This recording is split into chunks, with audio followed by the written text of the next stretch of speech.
Mi nombre es Mayor Miranda Mason. Tengo 37 años, soy una oficial condecorada en el Ejército de los Estados Unidos. Forjada por el acero del desierto y el ruido implacable de la guerra. Mi vida ha sido un campo de batalla de estrategias ordenadas. Y el silencio que sigue cuando los soldados no regresan. Nunca pensé que mi historia me llevaría a este escenario, de pie frente a mi propia familia, enfrentando un desafío más cruel que el combate. El salón estaba bañado en luces brillantes, lleno de oficiales, veteranos e invitados con vestimenta formal. Las botas pulidas chocaban contra el suelo de mármol. El aire olía a latón y a pulimento. Pesado con expectativas. Sentí sus miradas, sobre mí, curiosas, dudosas y algunas incluso burlonas. Entonces vino la voz de Megan, afilada y cortante, atravesando los susurros. Una soldado caída en el piano. Dijo con la misma sonrisa que había usado desde la infancia. Una sonrisa que me decía que ya me había juzgado. Sus palabras resonaron, alimentando las risitas de algunos invitados que pensaban entender mi lugar en esa sala. Mi padre, Mark Mason, estaba a unos pocos pasos de distancia. Se ajustó la corbata. Inclinó la cabeza y entregó el golpe que había esperado años para repetir. Nunca serás pianista, Miranda. Su tono fue frío, despectivo, lleno de la arrogancia de un hombre que creía que no solo poseía la música, sino también mi destino. No los miré. Simplemente me senté. Mi uniforme fusionándose con el banco oscuro debajo de mí. Mis manos flotaron sobre las teclas. Las mismas manos que habían llevado rifles. Las mismas manos que habían levantado soldados heridos de las zonas de fuego. Hubo silencio. El tipo de silencio que se espesa justo antes del primer disparo de una guerra. Presioné la primera nota. El sonido del mi puro cortó la tensión como una cuchilla. El silencio que siguió no fue el silencio de la incredulidad, sino de la revelación. Entonces sucedió. Los 100 Navy SEALs presentes, hombres que habían visto lo peor de la crueldad humana, se pusieron de pie. Como uno solo, sus sillas rasparon contra el suelo. Como un saludo sincronizado, su capitán, un hombre con cicatrices grabadas profundamente en su rostro, dio un paso adelante y susurró con la voz quebrada, «Oh, Dios, esa melodía». Vi un destello del rostro de mi padre. Su mandíbula estaba tensa, sus labios temblaban, el color se había ido de sus mejillas. Megan, que momentos antes reía, ahora estaba sentada congelada, con la boca ligeramente abierta. No solo escuchaban, estaban desmoronándose. Esto no era una actuación. Era una confrontación. Una nota. Luego otra, y otra más. La sala, una vez llena de orgullo y arrogancia, se convirtió en mía. No era la soldado que ellos desestimaron, era la mujer que podía invocar recuerdos. Dolor y esperanza con cada acorde. Pensé en las innumerables noches en las que la música era mi única arma, cuando tocaba bajo la tenue luz de una tienda de campaña, para evitar que los soldados temblaran, para mantener sus pesadillas a raya. Este momento pertenecía a ese mismo coraje, por un breve segundo. Miré a mi padre y a mi hermana. Ya no quedaba risa, ni burla, ni desdén. Solo quedaba la innegable verdad del sonido, crudo, poderoso, inquebrantable. Terminé la frase, dejando que la última nota permaneciera en el aire como el humo después del disparo. Y en ese silencio, supe que algo había cambiado para siempre. Fui invisible una vez, pero desde ese momento, cada persona en esta sala tendría que escuchar. Soy la Mayor Miranda Mason. Mi camino nunca ha sido suave. El ejército forjó mi mente y cuerpo. Pero la música forjó mi alma. He pasado años, luchando batallas, tanto en tierras extranjeras como en los rincones callados de mi propio corazón. Les cuento esto porque lo que acaban de presenciar, los SEAL endurecidos levantándose de sus asientos. No ocurrió por casualidad. Ocurrió porque aprendí que la música no es solo sonido. Es un puente entre la vida y la muerte, entre la desesperación y la esperanza. Hubo un tiempo en que creí que mi música no tenía cabida en el mundo que mi padre construyó. Mark Mason, el hombre que una vez colocó mis pequeñas manos sobre las teclas de marfil, se convirtió en la misma persona que trató de silenciarme. Sus palabras, «nunca serás pianista», no fueron solo un insulto casual. Fueron un veredicto, uno que repitió tantas veces que incluso yo comencé a creerlo. Pero la guerra te cambia. El campo de batalla despoja las falsedades. Vi a los soldados temblar. Sus corazones acelerados mientras infecciones y agotamiento destrozaban nuestro campamento durante la misión Q-12. No hubo milagros ni promesas de supervivencia. Todo lo que tenía era un viejo teclado y la melodía que había escrito años atrás. Una pieza nacida de noche sin dormir y recuerdos dolorosos. Esa melodía se convirtió en un salvavidas. Cada nota era un respiro. Cada acorde un recordatorio de que aún estaban vivos. Cuando la medicina se acabó, cuando el miedo amenazaba con ahogarlos, toqué, y de alguna manera, encontraron la fuerza para seguir adelante. Por eso esta noche importa. Por eso me senté en ese piano, mientras mi padre y mi hermana se burlaban de mí, porque esa melodía, la que hizo que un salón de SEALs se pusiera de pie, no es solo mía. Lleva las voces de cada soldado que luchó por ver otro amanecer. Miré al capitán Ford mientras susurraba, oh Dios, esa melodía. Vi cómo se le llenaban los ojos de lágrimas. Recordó, al igual que yo, la noche en que pensamos que ninguno de nosotros lo lograría. Volví a mirar a mi padre. Esta vez, vi algo romperse en él. Tal vez fue el orgullo, tal vez fue la culpa. Pero supe que ya no podía negar lo que me había robado años atrás. Esto es solo el principio. La primera nota no fue solo música. Fue el primer disparo de una batalla que tenía que librar. No con armas, sino con la verdad. La nota que dejó a las alas sin palabras una vez salvovidas, en el campo de batalla. Y ahora sacará a la luz la traición del hombre que una vez llamé mi héroe, porque la melodía que sanó a otros me fue robada. Y esta noche estoy aquí para recuperarla. Crecí en una casa donde el silencio era más fuerte que los aplausos. Mi padre, Mark Mason, era profesor de música que nunca llegó al escenario, que creía merecer. Enseñaba contraposición durante el día, corregía trabajos por la noche y miraba al techo agrietado entre ambos, imaginando una vida que siempre se le escapaba. Su piano estaba pulido hasta brillar como un espejo, su orgullo también. Lo que no estaba pulido era la forma en que manejaba la decepción. La envolvía en críticas y me la ofrecía como guía. Megan, mi hermana mayor, era su reflejo en temperamento, y en rostro, alta, compuesta, siempre lista con una opinión precisa. Podía imitar sus teorías sobre estructura y fraseo antes de que terminara la cena. Y él la sentía con una satisfacción cálida que yo nunca merecí. Ella no amaba la música, como yo. A ella le gustaba tener razón sobre ella. Eso era suficiente para él. Tenía 12 años cuando toqué la primera pieza que sentí como mía. Aunque era Chopin en las partituras.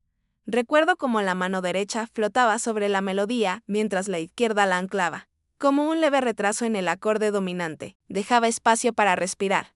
Recuerdo cómo el sonido se devolvía hacia mí, como si confiara en mí. Mi padre estaba detrás de mí, con las manos entrelazadas, observando cada dedo. Cuando terminé, la sala permaneció en silencio durante 3 segundos. Luego lo dijo. Nunca serás pianista, Miranda. No porque no seas talentosa, sino porque el talento sin obediencia es un desperdicio. Se refería a obedecerle a él, a sus reglas, a sus limitaciones. Esa frase se alojó en algún lugar de mí. No me rompió, me calibró. Aprendí a dejar de pedirle que me escuchara. Aprendí a tocar cuando la casa dormía, a escribir melodías con lápiz y esconderlas en los libros de geometría. Megan sonreía cuando me pillaba componiendo. Papá ve a través de los farsantes, decía. Y estaba segura de que me hacía un favor entregándome sus juicios por adelantado. Aún así, había noches en las que se detenía frente a mi puerta y se quedaba allí pensando que no lo notaba. Podía oír su respiración, oír el roce de su mengue contra el marco de la puerta. Esa era la parte más extraña. Amaba la música, lo suficiente como para escuchar lo que yo podría hacer. Temía tanto al fracaso que se aseguraba de que nunca llegara allí sin él. Esa tensión definió nuestro hogar, amor entrelazado con envidia. Enseñanza entrelazada con robo. Elogiaba a Megan por sus ensayos sobre estética. Marcaba mis partituras con tinta roja por dinámicas que no podía sentir. Cuando me alisté, lo llamó un desperdicio. Cuando me dieron mi comisión, lo llamó un desvío. Cuando fui desplegada, me envió un correo de una línea. Intenta no olvidar el piano. No olvidé. Empaqué el recuerdo de su frase con mi uniforme. Lo llevé a un mundo donde los hombres sangraban sobre la arena. Donde la música no tenía nada que ver con los aplausos, y todo que ver con evitar que un corazón se despeñara por un acantilado. La primera vez que escribí algo mío, realmente mío. Hice lo que las hijas hacen cuando aún creen que sus padres pueden protegerlas, se lo envié a él. Esa decisión me costaría más que cualquier campo de batalla. Pero eso es más adelante, por ahora tenía 12 años nuevamente. Escuchando el veredicto que me acompañaría desde la sala de prácticas hasta el frente de batalla. Nunca serás pianista. Mis manos no estaban de acuerdo. Mi vida les enseñaría cómo demostrarlo. El desierto no se suponía que resonara con música. Sin embargo, lo hacía. Lo llamamos Quesandose, un sitio de operaciones avanzado tallado de alambre de polvo y una fe obstinada. Todo comenzó con una tos en una tienda y se esparció como un rumor que nadie podía detener. Las estanterías de la farmacia se vaciaron. Racionamos antibióticos, luego analgésicos. Luego suero salino. Los hombres que podían correr bajo el fuego de la artillería ya no podían levantarse de un catre al siguiente sin jadear. Sus ojos buscaban certeza. No teníamos ninguna. En la cuarta noche, después de 2 bolsas para cadáveres y un tercer soldado delirante por la fiebre, hice algo que no había planeado. Saqué un teclado barato de un contenedor de suministros etiquetado como recreativo. Estaba desafinado en la parte baja y rígido en la parte alta, como el marfil viejo que olvidó que debía cantar. Lo limpié con toallitas de alcohol y lo conecté a un generador que tosía peor que los hombres. Los médicos me dieron la misma mirada que le das a alguien que acaba de anunciar que rezará para que las balas se vayan. Lo entendí. Entonces les pedí que confiaran en mí. Elegí una tecla que se acomodara cómodamente con la respiración. No demasiado aguda, no demasiado cálida. Emparejé el tempo con el ascenso y caída del pecho de un soldado. Inhala durante 2 tiempos. Mantén durante 1. Exhala durante 4. Una y otra vez. Escribí una línea contrapunto sobre ella, suave y repetitiva, como la mano que una madre coloca en la espalda a las 2 de la mañana. Les dije que me siguieran. Algunos lo intentaron, otros maldijeron, algunos lloraron. Después de 20 minutos, la presión arterial se estabilizó en 2 de los casos más graves. La respiración se normalizó en 3. Los médicos comenzaron a llevar la cuenta en los informes, asintiendo en silencio con cada exhalación que marcaba el primer golpe. Alguien se quedó dormido, realmente dormido, el primer sueño real en días. Un joven cabo despertó y preguntó quién apagó el sonido de los helicópteros. No había habido helicópteros, solo fiebre, miedo y ahora una melodía cortando ambos. Fue entonces cuando lo entendí. La música no era decoración, era trash para el espíritu. Organizaba el pánico, le daba al cuerpo algo matemático en lo que confiar. Cuando la biología fallaba, los hombres dejaron de temblar cuando entró el segundo motivo porque sus mentes encontraron un patrón al cual aferrarse. El peor de ellos. Un suboficial con temblores tan violentos que mordió su labio. Comenzó a respirar con la línea inferior. Movió los labios al ritmo. Dijo, gracias. Sin sonido. Cuando la infección pasó y la medicina alcanzó a todos. El coronel Ford escribió en su informe posterior a la acción que mi intervención con el teclado contribuyó al control del pánico colectivo y a estabilizar la respiración durante la grave escasez. Fue la forma más clínica de decir algo que se sintió como un milagro. Guarda el teclado. Las teclas estaban pegajosas por el sudor y las lágrimas. Lo limpié y lo envolví como un arma. A partir de ese momento, la melodía ya no fue solo Milia. Pertenece a los hombres que sobrevivieron esas noches. Pertenece a las enfermeras que contaban los latidos con los dedos cuando las máquinas se apagaron. Pertenece a aquellos que no pudimos mantener, a los que sus últimos segundos fueron medidos no por el dolor, sino por un ritmo constante. La defendí con fiereza. Aún no sabía que tendría que luchar contra mi propio padre para mantenerla. Solo sabía que, si alguien intentaba quitarme esa música, estarían robando más que notas en una partitura. Estarían robando la prueba de que, en un lugar donde nada era seguro, encontramos una forma de respirar juntos y vivir. La melodía que nos había llevado a través de esas noches febrilmente cargadas tampoco me dejaría dormir. De vuelta en la base, cuando las operaciones disminuyeron y los vientos del desierto se calmaron, pasaba mis noches esbozándola. La llamé Nocturne para aquellos que no duermen. Fue más que notas. Fue un recuerdo escrito en acordes menores y intervalos doloridos. Cada línea tenía su propia historia, cada pausa, un respiro tomado por un soldado que se negó a rendirse. La escribí con una urgencia, como si terminarla de alguna manera hiciera que todo el dolor que habíamos soportado tuviera sentido. Pero cuando la leí de nuevo, sentí que me faltaba algo, no técnicamente, sino emocionalmente. Mi padre, con todos sus defectos, tenía oído para los matices. Parte de mí, una parte ingenua que aún quería su aprobación, pensó que él me ayudaría a dar vida al nocturno. Una tarde, escaneé la partitura escrita a mano y la adjunté a un correo electrónico. Escribí, papá, me gustaría conocer tu opinión. Esta pieza significa mucho para mí. Mantuvo a las personas vivas cuando no había nada más a lo que aferrarse. Creo que entenderás lo que intentaba decir. Presioné enviar antes de que pudiera pensar demasiado en ello. Al día siguiente, respondió en 2 líneas, prometiendo, veré qué puedo hacer. Eso fue todo, sin calor, sin curiosidad sobre de dónde venía esta melodía. Me convencí de que su silencio era solo su forma de concentrarse. Un mes después, mientras estaba de vuelta en suelo estadounidense, mi teléfono vibró con un mensaje de un antiguo alumno suyo. La pieza de tu papá es brillante. Todo el departamento está hablando de ella. Miré el mensaje. No tenía una nueva pieza publicada. Mi sangre se heló. Encontré el artículo en línea. Mark Mason. Presenta nuevo Nocturne, un homenaje a las almas sin sueño. Allí estaba. Mi trabajo, mi título, mi latido en el papel, excepto que su nombre estaba donde el mío debería haber estado. Él lo había retocado, añadido algunas frases ornamentales y lo había llamado su propia creación. El mundo de la música, tan pequeño como era. Lo elogió. Sus colegas escribieron sobre su regreso a la forma. Dijeron que esta era la pieza, que lo pondría de nuevo en el mapa. Quería gritar, quería llamar a cada crítico y contarles la verdad.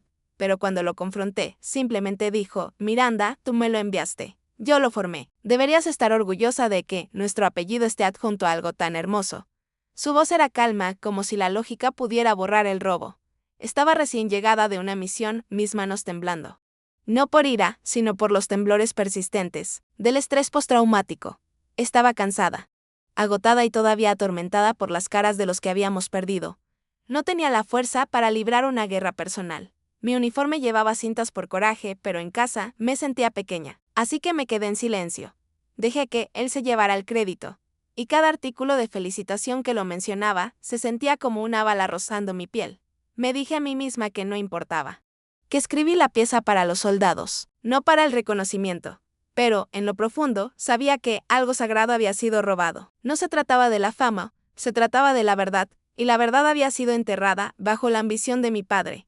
Al igual que cada vez que me decía que nunca sería suficiente, el día en que vi la partitura publicada bajo su nombre, sentí que algo dentro de mí se fracturaba. No fue solo una traición, fue la realización de que él había estado esperando esta oportunidad, el momento en que mi guardia bajó para probar que su voz importaba. Más que la mía. Recuerdo estar de pie en la pequeña cocina de mi apartamento de alquiler, el polvo del desierto aún en mis botas. Acababa de regresar de meses de misión. Mi mente dividida entre alivio y dolor. Luego vi el recorte del periódico enmarcado, que mi madre me había enviado, el que mostraba su rostro sonriente junto a mi título. Ella escribió con letra prolija: tan orgullosa de tu padre. Quise rasgarlo en pedazos. Esa noche, me senté en el suelo, mirando las teclas del piano. Mis manos negándose a tocar. Cada acorde me recordaba a él. Cada nota llevaba el peso de sus palabras. Nunca serás pianista, tal vez tenía razón. Tal vez solo era una soldado que fingía pertenecer al mundo de la música. Pero a medida que los días se convirtieron en semanas, la ira se agudizó en algo más duradero. Repetí las noches en Quaison 12, la forma en que los hombres respiraban al ritmo de mi música, la forma en que su miedo se aliviaba cuando el nocturno los encontraba. Esa música nació de sangre. Sudor y noches sin dormir. Él no estuvo allí, no vio sus caras. Pensé en luchar contra él legalmente. Incluso redacté un correo a un abogado. Pero lo borré antes de presionar enviar. No tenía la fuerza mental para comenzar una batalla pública mientras aún luchaba con mis propias pesadillas. Me convencí de que quedarme en silencio era la elección valiente, que la música no necesitaba mi nombre para seguir viviendo. Luego llegó la invitación, una tarjeta dorada con embellecido en relieve dirigida a la mayor Miranda Mason, invitándome a una ceremonia en honor a Mark Mason, por sus contribuciones a la música y la composición que capturó la resistencia de los soldados modernos. Leí las palabras 2 veces, mi pulso acelerado. Lo estaban celebrando no solo como músico, sino como la voz de las mismas personas que mi melodía había salvado. Sentí que algo hizo clic dentro de mí. Era la misma claridad que sentía antes. De cada misión, ese frío enfoque donde el miedo se aparta para hacer espacio para el propósito. Si pensaba que me quedaría callada en esa audiencia aplaudiendo a un hombre que robó lo único en lo que había volcado mi alma, se equivocaba. Si creía que la hija a la que había silenciado durante años se quedaría en silencio nuevamente, había olvidado quién me enseñó a pelear. Doblé la invitación, la coloqué sobre el piano y susurré para mí misma: si cree que voy a observar desde las sombras otra vez, se equivoca. Esa ceremonia no será su triunfo. Será el momento en que la verdad, mi verdad, suba al escenario. El salón estaba preparado para la grandeza. Las banderas colgaban en perfecta simetría, sus colores vibrantes, bajo el suave resplandor de los candelabros. Filas de sillas de madera polida llenaban el espacio, cada una ocupada por oficiales condecorados. Navy Seals con uniformes impecables y donantes vestidos con trajes formales. El aire zumbaba con el aroma del cuero pulido y el leve tinte metálico de la anticipación. No era una ceremonia ordinaria. Estaba destinada a honrar el coraje, la resiliencia y la música que había llevado a los soldados al borde de la desesperación. Entré con mi uniforme de gala, impecable, cada medalla brillando bajo las luces. Sin embargo, me sentía como una extraña en una sala pensada para los aplausos. Mi padre estaba en el podio. Su postura orgullosa, su cabello plateado peinado meticulosamente. Parecía cada centímetro el compositor aclamado que ahora pretendía ser. Damas y caballeros, comenzó, su voz rica y suave, esta noche celebramos no solo la música, sino el espíritu de la perseverancia. Esta composición, Nocturne para aquellos que no duermen, nació de mis reflexiones sobre la resiliencia de nuestros soldados. Sus ojos barrían la sala como si bendijera a la multitud con sus palabras. Cuando su mirada rozó la mía, hubo un destello de triunfo, como si ya hubiera ganado una batalla, de la que ni siquiera sabía que estaba luchando. Me senté en silencio, mis manos descansando sobre mis piernas, los dedos apretándose en puños, debajo de los guantes blancos. Cada palabra que él pronunciaba era como una daga que se clavaba más hondo. Describió cómo imaginaba el pulso de los soldados bajo presión. Y cómo tradujo su valentía en melodía. Estaba pintando un retrato de sí mismo como el salvador de un mundo en el que nunca había puesto un pie. Megan estaba sentada junto a él, su sonrisa ensayada y afilada. Cuando la multitud aplaudió, ella miró hacia atrás a mí con la misma sonrisa burlona que tenía cuando éramos niñas, como para decir, este es su escenario, no el tuyo. Por dentro, sentí el calor subir por mi espina dorsal. Recordé los ataques de tos en Guayson 12, la forma en que el nocturno nació de la desesperación, del miedo, del amor por mis hombres que se aferraban a la vida por un hilo. Estaba hablando como si hubiera vivido esas noches cuando, en verdad, solo las había robado. Quería levantarme, quería gritar la verdad, pero me quedé quieta. Había un mejor momento para actuar. Y lo aprovecharía. Podía sentir el peso de los ojos de mis soldados sobre mí desde el otro lado de la sala. Algunos de los SEALs con los que había servido estaban aquí, alineados en perfecta formación, sus rostros serios, pero su presencia era lo suficientemente fuerte como para estabilizarme. Miré a mi padre una última vez. Estaba perdido en su propio elogio. El aplauso alimentando su ego como combustible para una llama. No tenía idea de que el silencio que se estaba gestando dentro de mí no era derrota. Era estrategia. Cuando los discursos concluyeron, el anfitrión de la ceremonia dio un paso al frente. Para honrar esta extraordinaria composición, anunció. Ahora escucharemos una interpretación en vivo. Mi corazón latió con fuerza. No me habían dicho que habría una interpretación esa noche. Mi padre, sonriendo con la confianza de un hombre que pensaba que poseía el momento, se acercó al gran piano colocado en el centro del escenario. Antes de que pudiera sentarse, una voz cortó el silencio. Mayor Mason, dijo el coronel Ford desde su asiento cerca de la primera fila. Su voz llevaba la autoridad de un comandante y la calidez de un hombre que sabía lo que esa melodía significaba. ¿Nos haría el honor de tocar esta pieza? Después de todo, usted fue quien la tocó para mis hombres en Candose. La sala se giró hacia mí. Mi padre se detuvo en seco, su rostro traicionando un destello de incomodidad. Megan se inclinó hacia él, susurrándole algo con una risa, luego se volvió hacia mí con una voz impregnada de veneno. Por favor. Tú solo eres una soldado pasada de moda. Sus palabras golpearon la sala como una bofetada, provocando algunos murmullos incómodos. La voz de mi padre la siguió, calma, pero despectiva, Miranda. Estas personas vinieron a escuchar a una pianista, no a una soldado que finge serlo. Me levanté lentamente, la tensión en el aire se tensó como una cuerda de arco. Miré al coronel Ford. A los hombres que una vez yacían en un silencio febril mientras yo tocaba las únicas notas que podía reunir. Les debo este momento. Déjala tocar, Ford dijo nuevamente. Su tono no dejaba espacio para el debate. Pasé junto a mi padre, mis botas resonando contra el suelo del escenario. Su expresión estaba congelada entre el aire y la incredulidad. Megan se rió entre dientes, sacudiendo la cabeza como si ya supiera que iba a fallar. Me senté al piano. Mis manos flotaron sobre las teclas. Sentí cada mirada sobre mí, cada duda, cada susurro.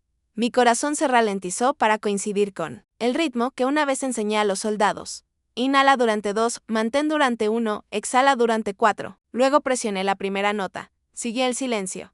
No el silencio del ridículo, sino del reconocimiento.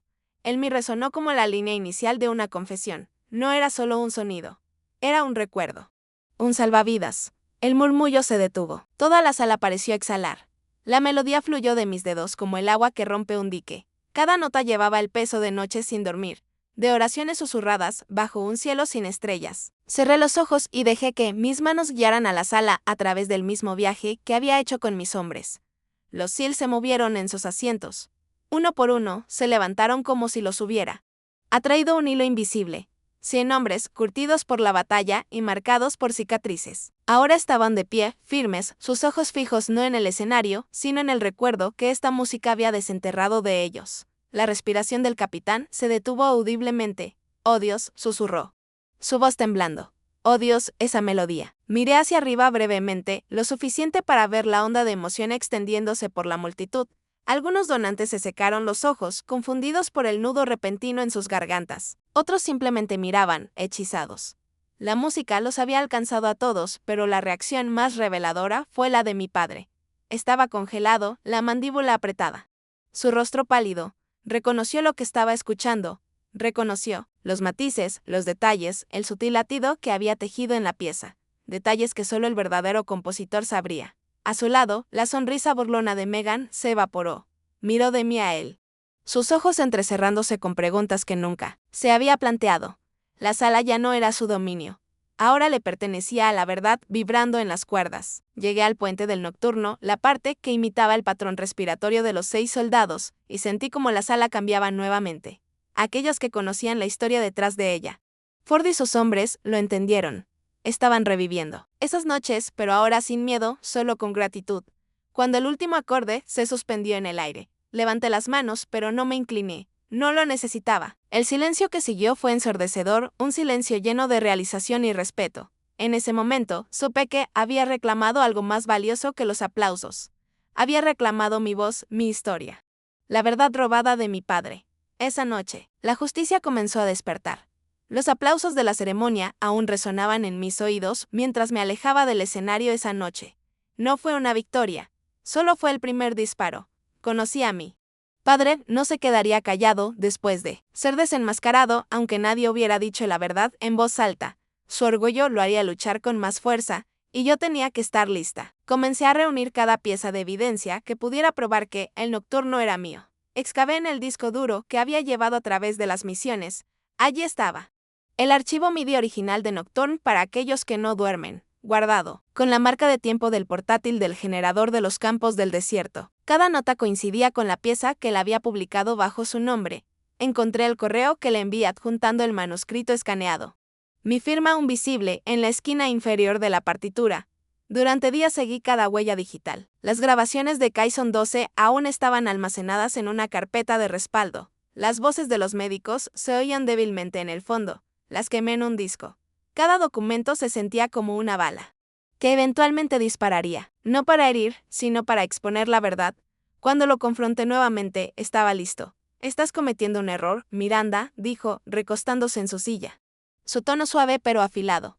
«¿Crees que alguien va a creerle a un soldado que ha pasado por el estrés de combate sobre un académico respetado como yo?» Sonrió como si ya supiera la respuesta. 2 días después, recibí un aviso legal. Había contratado a un abogado de alto perfil, alguien conocido por destrozar casos de difamación antes de que siquiera llegaran al tribunal. La carta me acusaba de intentar difamar su reputación, alegando que estaba mentalmente inestable debido al trauma de la guerra y que no podía distinguir la realidad de la ficción. Leer esas palabras fue como tragar vidrio. El nombre de Megan apareció en la lista de testigos.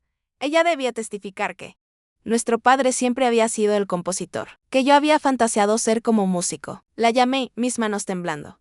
«Megan, ¿sabes la verdad?», dije. Mi voz rasposa. «Me viste escribir ese nocturno. Me viste enviárselo». Hubo una pausa. «Miranda», respondió finalmente, «papá le ha dado todo a la música. Merece esta oportunidad. No la arruines». Su tono era frío, pero debajo de él sentí miedo.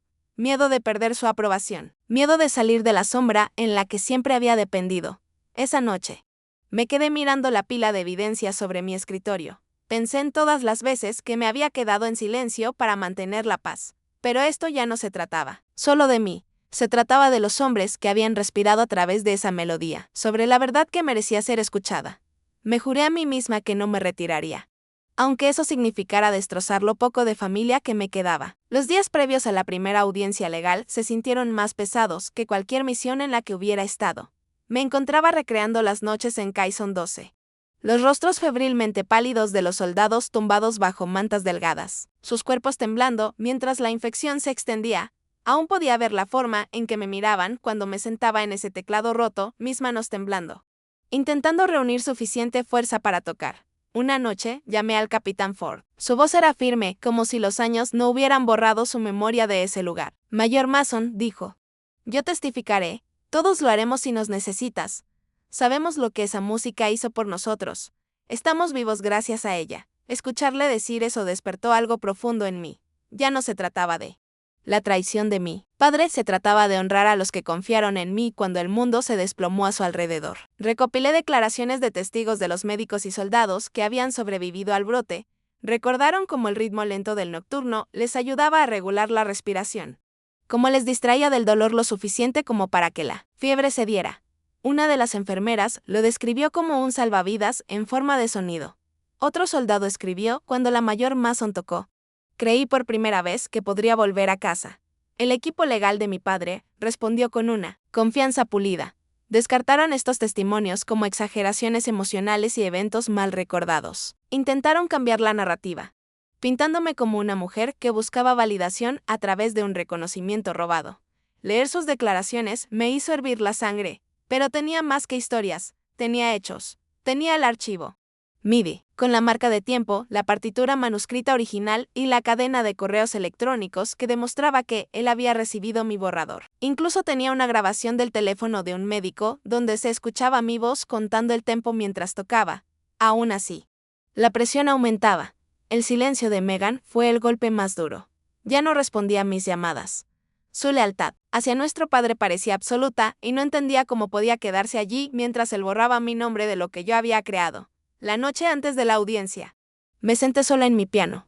Mis dedos recorrían las teclas, pero no las presionaban. Me susurré a mí misma: esta melodía es más que música. Es memoria. Es supervivencia. Es mía. Podía sentir el peso de la respiración de cada soldado en esas notas. El eco de Kaison 12, latiendo a través de mí como sangre.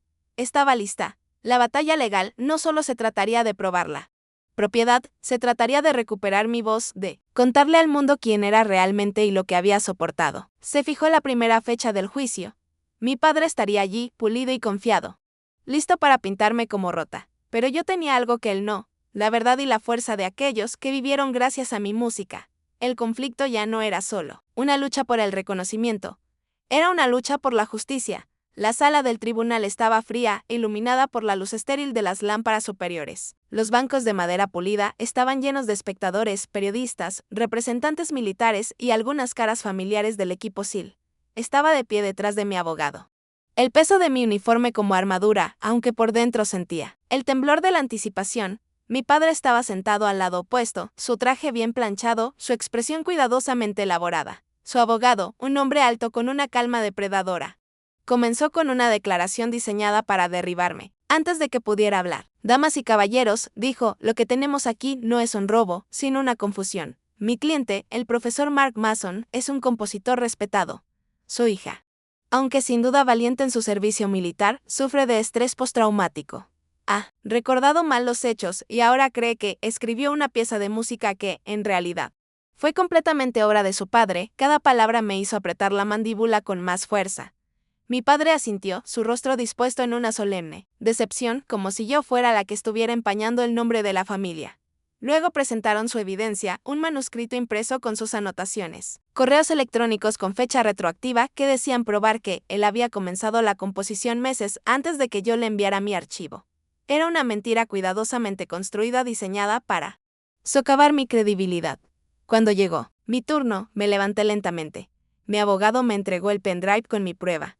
Me acerqué al escritorio del juez, mis botas resonando contra el piso de baldosas. Esto, dije, mi voz firme, es el archivo MIDI original de Nocturne para aquellos que no duermen, guardado en un portátil emitido por el ejército durante la misión Kaison 12. Tiene una marca de tiempo, una huella digital que precede a cualquier documento que mi padre haya mostrado.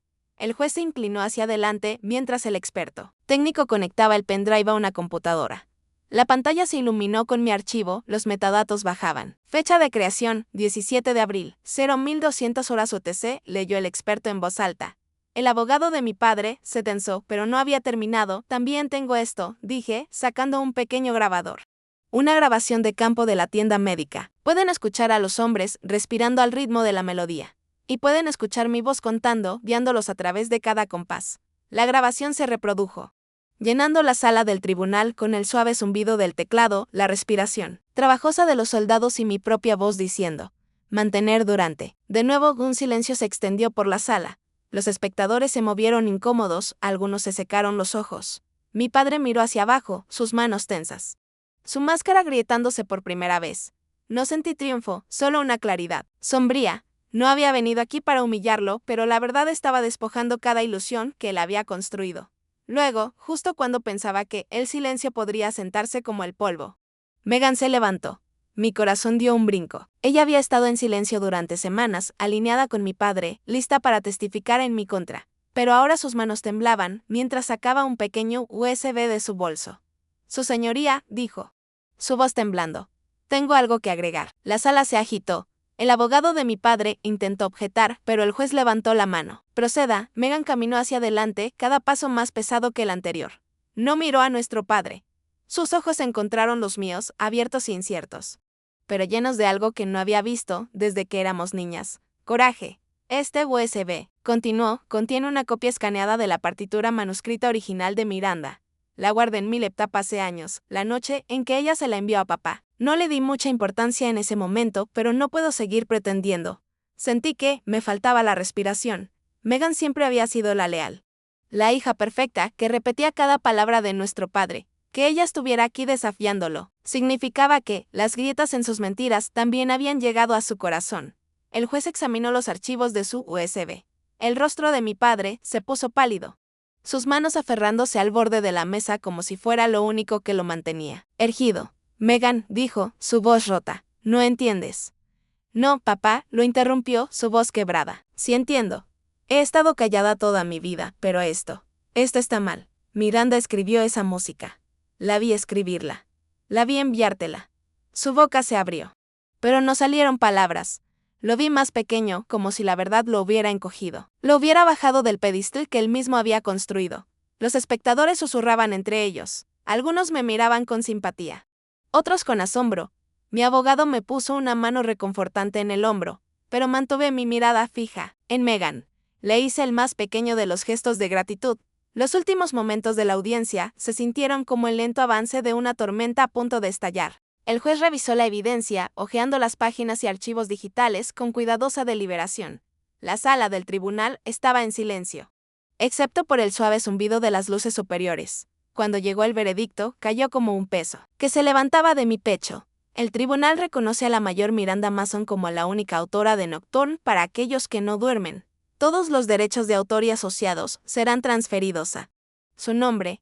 Además, a petición de la mayor Mason, una porción de estos fondos se destinará a una fundación que apoya programas de rehabilitación para veteranos. Los aplausos estallaron suavemente, comenzando con los Hills en la última fila.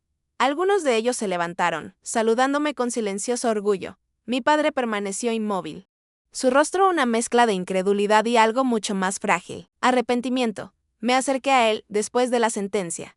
Durante años había esperado una disculpa que nunca llegó. Ahora no la necesitaba, pero quería escucharla al menos una vez, aunque fuera susurrada. Me miró, sus ojos húmedos, su voz quebrada. Miranda, lo siento. Dejé que mi miedo a ser olvidado me llevara a hacerte daño. No espero perdón, pero necesitaba que lo supieras. Mantuve su mirada, mi propio corazón en conflicto. Podía ver al hombre que una vez colocó mis manos sobre las teclas, enseñándome mis primeras escalas. Esto no solo se trata de mí, dije en voz baja, se trata de la verdad y ahora está hecho. Megan se acercó, su mano rozando la mía. Debería haber hablado antes, murmuró. Asentí, entendiendo que este momento era tanto su liberación como la mía. Al salir del tribunal, me sentí más ligera, como si el peso de los años se hubiera despojado de mí, pero también sabía que esto no era el final. Era el comienzo de algo más grande. Una oportunidad para usar esta música, esta historia, para sanar más que solo a mí misma. Ese día, la justicia no solo fue declarada, fue sentida. El veredicto no terminó la historia, la detonó públicamente. Las columnas de opinión se multiplicaron de la noche a la mañana. Algunos escritores llamaron a mi padre un ladrón que se aprovechó de los dones de su propia hija. Otros, más cautelosos o más sentimentales, argumentaron que era un hombre roto que entró en pánico al pensar en morir en la oscuridad. Preguntaron si el Tribunal de la Empatía Pública debería pesar tanto como el Tribunal de la Ley. Un presentador de radio lo enmarcó como una guerra generacional entre una hija forjada por el combate y un padre formado por el fracaso académico. Las secciones de comentarios se convirtieron en campos de batalla. ¿Era el perdón una virtud o un lujo? ¿El trauma excusa el engaño? ¿El logro justifica la crueldad? La gente debatía sobre mí como si fuera una alegoría. No una persona. Rechacé todas las entrevistas. No fui a la televisión a llorar ni a enfurecerme. Emití una sola declaración escrita en un lenguaje preciso y sin emociones. Afirmé la decisión del tribunal. Confirmé que las regalías serían redirigidas a un fondo de rehabilitación para veteranos. Reconocí la disculpa de mi padre. Luego hice pública mi condición, si quería alguna. Parte de la redención tendría que contribuir sus ingresos futuros de enseñanza, consultoría y publicaciones al mismo fondo. Corregiría el registro académico en todos los lugares que imprimieron su nombre sobre el mío. No hubo negociación. No hubo suavización. Los críticos me acusaron de humillación disfrazada de filantropía. Otros dijeron que era demasiado indulgente. Querían que lo arruinara. Entendí ambos impulsos. No elegí ninguno. Lo que elegí fue estructura. El dolor sin estructura se convierte en venganza. La justicia con estructura se convierte en reparación. En privado, mi padre me escribió. El correo era largo. Inusualmente vulnerable. Admitió que había observado mi carrera con una mezcla de admiración y terror. Dijo que, el día en que le envié el nocturno, se sintió como un fantasma. Entró en pánico. Intentó reclamarlo como prueba de que aún importaba. Dijo que cumpliría con todas las condiciones. Y más, me preguntó si podría asistir a una de las sesiones de terapia grupal que el fondo apoyaría, no como paciente, sino como oyente que necesitaba aprender a ser útil. No respondí de inmediato. En cambio, hablé con la junta que gestionaba el fondo y les pedí que lo trataran como cualquier otro contribuyente o voluntario. Sin acceso especial, sin lenguaje suave. Que su restitución fuera poco destacada. Constante y pública. Que la corrección viviera más tiempo que los aplausos, por la mentira. Mientras tanto, los periodistas seguían rondando. Querían la versión íntima, la reconciliación llena de lágrimas. O la explosiva separación. No les di ninguna de las dos. Mi silencio comenzó a irritarlos. Eso estuvo bien, la verdad ya se había impreso en el único lugar que importaba, la sentencia y el registro del fondo. El primer desembolso fue a una clínica con pocos fondos especializada en terapia musical informada por trauma para veteranos con comorbilidades respiratorias, muchos de los cuales apenas podían dormir sin apoyo mecánico. La directora me envió una nota que decía simplemente: tu nocturno se enseñará aquí como un protocolo, no como una actuación. La leí 2 veces y sentí que algo en mí finalmente se aflojaba. En un pequeño foro comunitario, una mujer se levantó y me preguntó si alguna vez podría perdonarlo realmente. Le dije que el perdón ya no era la moneda en la que comerciaba, la responsabilidad lo era. Dije que no era Dios, ni una santa, ni un juez más allá del que firmó la orden. Era una hija que había aprendido a sobrevivir nombrando las cosas correctamente. Mi padre había robado. Ahora estaba pagando. Si algún día podría ser entero, ¿era su trabajo una carga mía? El debate continuaría con o sin mí, pero desde ese momento, el centro de gravedad se desplazó del espectáculo hacia el trabajo del fondo. Ese era el punto. No había luchado para ganar aplausos ni para asegurarme de que mi padre perdiera todo. Luché para asegurarme de que lo que se me había quitado se convirtiera en algo que no pudiera ser quitado a otros. Acceso, tratamiento. Prueba de que el arte puede mantener a las personas vivas cuando la medicina llega tarde. Megan apareció en la oficina de la fundación una mañana de martes, sin maquillaje y sin la compostura ensayada que llevaba como una armadura. Solicitó un formulario de voluntario. No pidió sentarse en la junta ni reclamar experiencia. Preguntó dónde estaban los archivadores y cómo funcionaba el sistema de registro. Durante el primer mes, clasificó recibos. Registró donaciones y contestó teléfonos. Cuando un llamado intentó provocarla para hablar de nuestro padre, dijo: el fondo. Se trata de los veteranos, no de la familia Mason, y colgó. La observé desde la ventana de mi oficina, sin saber si agradecerle o dejarla en paz. Eventualmente, elegí el camino intermedio. Le envié una nota corta. Te veo. Sigue adelante. Ella la metió en su billetera y nunca lo mencionó. La transformación de mi padre fue más silenciosa y arriesgada. Tomó un puesto a medio tiempo en un centro comunitario de artes en un vecindario que nunca compra boletos de temporada para las sinfónicas. Enseñó piano básico a niños cuyos padres trabajaban turnos dobles. También comenzó un seminario gratuito para veteranos que querían recuperar los instrumentos que habían abandonado después de la misión. No puso su nombre en los carteles. Envió facturas al fondo como se requería, luego las firmó inmediatamente, como donaciones. Cuando el periódico local intentó hacer un perfil sobre el genio caído que reconstruía su vida, rechazó la entrevista y les pidió que destacaran el centro en su lugar. La editora me llamó frustrada. Le dije que escribiera sobre los niños. Lo hizo. Las donaciones se triplicaron esa semana. Una noche tarde. Visité una de sus clases sin previo aviso. Me quedé en la puerta y escuché. Estaba enseñando a un marine de mediana edad cómo mantener una mano izquierda estable mientras la derecha tocaba una melodía de 4 notas. El marine seguía pidiendo disculpas por sus errores. Mi padre dijo suavemente, los errores son prueba de que estás tratando de hablar de nuevo. Sigue hablando. Las palabras se atascaban en mi pecho. Eran las palabras que había necesitado. Cuando tenía 12 años. Finalmente, las había encontrado, pero demasiado tarde. Aún así, eran ciertas. Después de la clase. Me vio, no se acercó. Esperó a que yo decidiera. Caminé hasta el borde del piano, descansé mi mano sobre la tapa. Y dije, el fondo recibió tu última transferencia. Gracias, asintió. Si alguna vez necesitas que afine los instrumentos en la clínica. Puedo hacerlo, el trabajo silencioso ahora me conviene. Le dije que lo haría saber al personal. Permanecimos en un silencio honesto, no el frío con el que crecimos, sino el que reconoce el daño y deja espacio para la reparación. Megan siguió subiendo, no hacia el poder, sino hacia el propósito. Desarrolló un pequeño programa dentro del fondo que emparejaba a jóvenes compositores con narrativas de veteranos, bajo estrictas pautas éticas para prevenir el tipo de robo por el que había pasado. Nuestra familia escribió esas pautas ella, misma consentimiento, crédito, compensación y revisión comunitaria. Cuando un donante elogió su brillantez, ella lo corrigió. No es brillantez, es el pago de una deuda. La redención no es una bandera que se ondea. Es una hoja de cálculo reconciliada al final de cada mes. Es una clase enseñada en una sala que huele a jabón barato y esperanza. Es una hermana organizando carpetas de registros hasta la medianoche. La gente quería un abrazo cinematográfico, una reunión familiar triunfante. Lo que obtuvieron en su lugar fue un trabajo constante. Así es como los adultos se enmiendan. Al final del año, el Nocturne había financiado 5 nuevos programas de terapia, 2 estudios de investigación sobre regulación respiratoria y música, y una beca para veteranos que perseguían títulos en artes creativas. El nombre de mi padre apareció debajo del mío en un solo documento. Una corrección publicada en la revista académica que primero imprimió su mentira. Él solicitó esa colocación. El editor me preguntó si lo aprobaba. Lo hice. Que la historia se muestre, exactamente como sucedió. Una noche, al cerrar la oficina, Megan me envió un mensaje: papá está afinando el piano de la clínica mañana. ¿Quieres estar allí? Miré la pantalla durante un largo rato. Luego escribí, no, pero dile que el La sobre el do central está desafinado. Ella respondió, ya lo notó. Sonreí.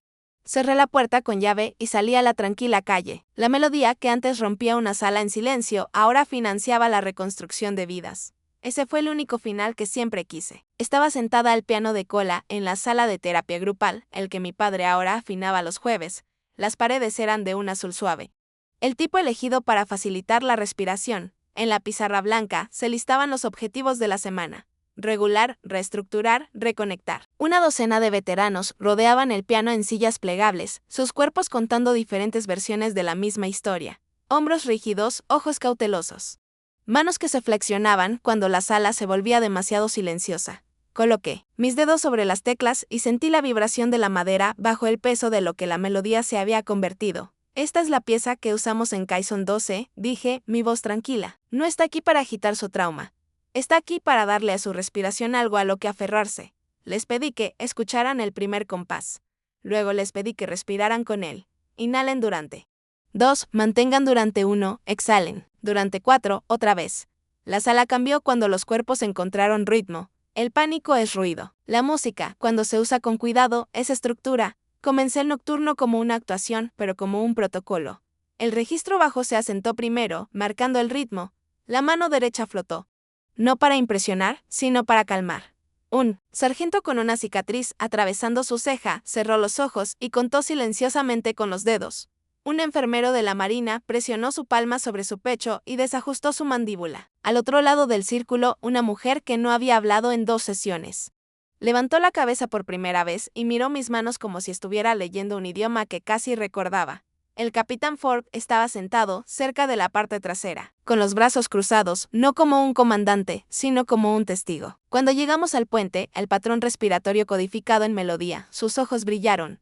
Después de terminar, dijo en voz baja: Recuerdo la noche en que aprendimos a respirar juntos. Recuerdo haber pensado que podríamos ver el amanecer, si solo te podíamos seguir por un compás más. Su voz se quebró en el compás. Aclaró su garganta, se recostó hacia atrás y escuchó cómo el aire se asentaba. Les dije al grupo lo que había aprendido a la fuerza. La música no está aquí para ganar. No está aquí para probar que alguien está equivocado. No está aquí para ser héroes. Está aquí para sanar una respiración regulada a la vez. No es venganza. Es reparación. Las cabezas asintieron, no porque la línea fuera hermosa, sino porque aterrizó donde debía. Cuando terminó la sesión, un joven marine se acercó a mí y me preguntó si podía tener una copia del patrón de la mano izquierda para tocar en un teclado barato en su garaje. Lo imprimí desde la computadora de la clínica y escribí: comienza donde puedas. El tempo es una promesa, no una carrera. Me agradeció, dobló el papel con el cuidado de un mapa de campo y lo guardó en su billetera. Empaqué la partitura, presioné la tapa del piano suavemente y miré alrededor de la sala. No hubo aplausos. No hubo ovaciones, solo el silencio, significativo de personas que habían superado otra hora. Ese es el legado que quería. No fama, no vindicación, sino habitaciones como esta, donde una melodía convierte el miedo en algo que puedes contar y sobrevivir. Salí la última de la sala de terapia, apagando las luces una por una hasta que solo el resplandor del pasillo se derramó sobre la tapa del piano. Presioné un solo mi antes de cerrarlo. El mismo mi que una vez aturdió una sala llena de uniformes y arrancó la verdad de su escondite. Sonó suavemente, no como un grito de batalla, sino como una bendición. Esa nota cerró un capítulo que pensé que nunca terminaría. En el pasillo. Me detuve frente al tablón de anuncios de la clínica. Flyers para talleres de respiración, clínicas legales, horarios de terapia musical y las pautas éticas de Megan para la composición colaborativa estaban fijados en columnas ordenadas. En la parte inferior había una nota con la letra de un niño. Gracias por ayudar a mi papá a dormir. Debajo, un dibujo de un teclado hecho con crayones. Las teclas ligeramente desiguales, pero todas presentes. Sonreí. La completitud no requiere perfección. Salí al aire fresco de la tarde. La ciudad zumbaba, indiferente y viva. Pensé en mi padre en la sala de prácticas, al otro lado de la ciudad, afinando otro piano vertical viejo, ajustando cada ala a su frecuencia correcta, un cuarto de vuelta a la vez. La justicia. Lo que había aprendido, rara vez es ruidosa. Es calibrada, corregida y llevada adelante por manos calladas. La gente aún me pregunta si lo perdoné. Les digo que el perdón no es un titular. Es un registro. Él paga, nosotros construimos, el fondo crece, las clínicas se multiplican, los niños aprenden. Los veteranos respiran. Esa es la única matemática que necesito. Caminé hacia mi coche sin nada más que probar. El nocturno había sido devuelto, a su nombre legítimo. Pero lo más importante es que se había convertido en algo más grande que yo. Una herramienta, un salvavidas, una estructura de esperanza. Repetida hasta que se quede. La justicia no te hace joven de nuevo. No borra los años de duda, ni las noches pasadas mirando un techo que desearías que te respondiera.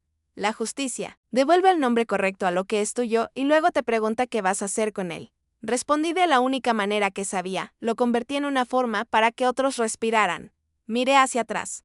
Hacia las puertas de la clínica, ahora, cerradas por la noche. En algún lugar dentro, la última nota aún flotaba en el aire. En alguna otra sala, un veterano se mantenía al ritmo de un metrónomo y dormía. Eso fue suficiente. Antes de decir adiós, quiero saber de ti. ¿Dónde nos ves? ¿Es una mañana tranquila, con una taza de café caliente, o es tarde en la noche, donde historias como esta te hacen compañía? Cuéntanos en los comentarios. Leemos, todos con gratitud.